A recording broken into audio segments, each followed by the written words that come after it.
DIY change oil muna tayo.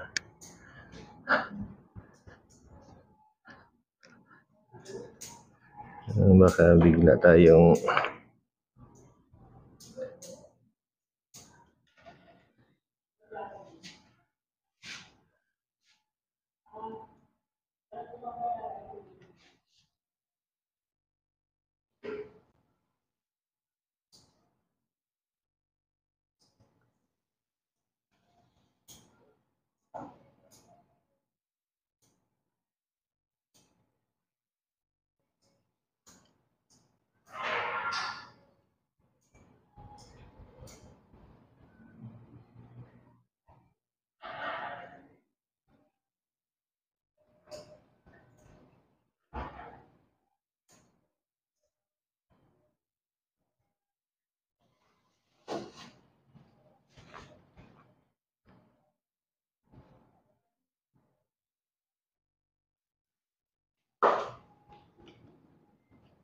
alangis. May ano, ayun mo yung ini-spray. Pang kadena. Langis din ba? Hindi. Para siyang ano? Para siyang... Hindi. Pang kadena. Lubricant chain lube. Pero maganda yan. Parang grasa yan.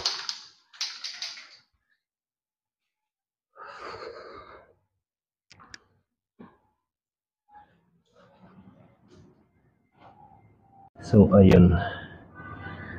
After kong mag-rides ng siguro sabi ni Google 100 kilometers mahigit yung one way ko papuntang Sariaya.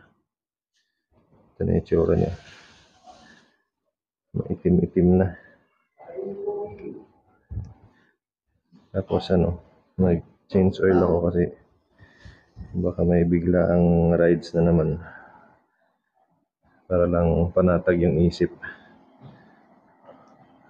Saka nagbabawas na kasi ng langis na pang pampalit ng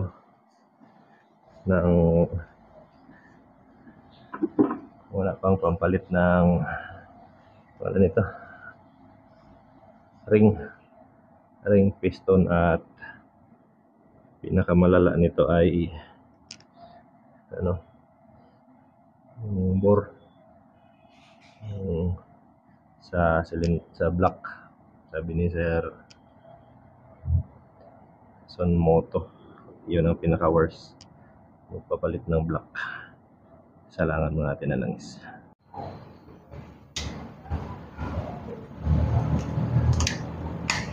Yan nga lang, no embodo, no problem.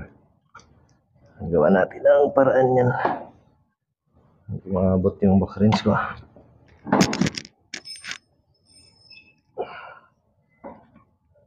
Taasan natin.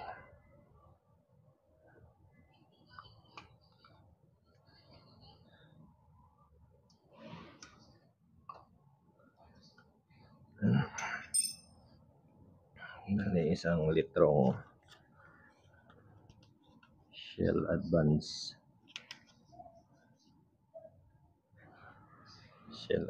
na long ride.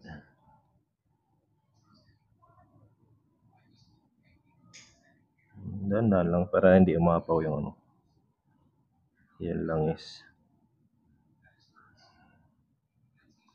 Nakakangalay nga lang. Hindi pa ako nakabili ng embodo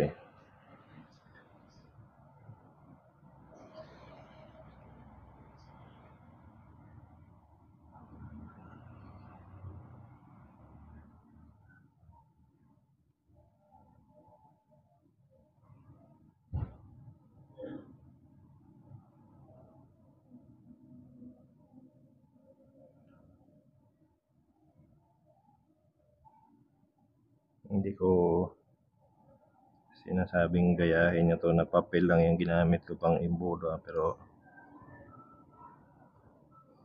DIY lang to sa akin available resources lang meron, kaya tiyaga lang muna. Huwag ka magulo dyan, Ming. Si Miming din, sali-sali din dito. Yan, iubos ko itong Iubos ko itong 1 litrong langis. Kasi yun naman ang ano niya. Yun naman ang sukat niya para sa XR 150.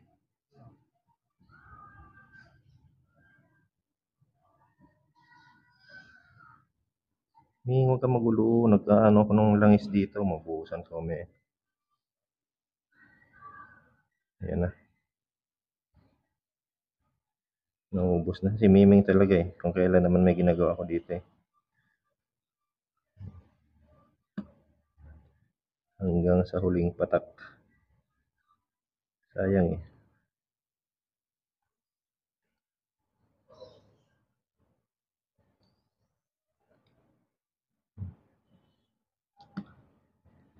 Ayan na, sakto na ano. Tumatagos na yung langis sa papel oh. Nababasa na siya.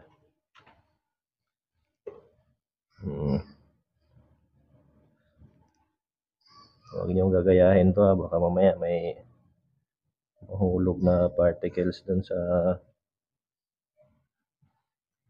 loob ng engine nyo. Halimbawa, kung maputol oh. Hindi nyo alam, makakumalso yan. Masisi nyo pa ako. Huwag niyong gagayahin yan.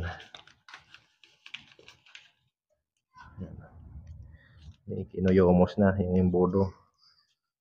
Itapo ng maayos sa ano. Maayos na tapunan.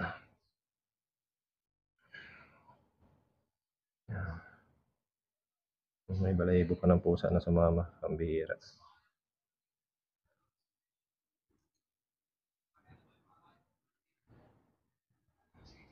Check natin yung level ng langis.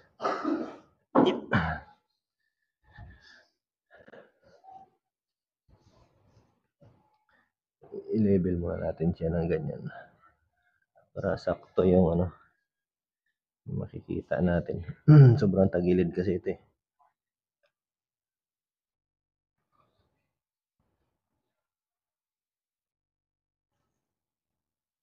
Ayan.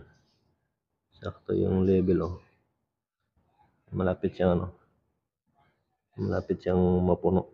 Dito sa guhit na to. Likot ng kamay ko eh. So, goods yan siya. I-check ko na lang yan time to time. Para malaman. Pero, so, yun lang muna. Kapag change oil na, maglilinis naman ako ng kadena mamaya. Salamat.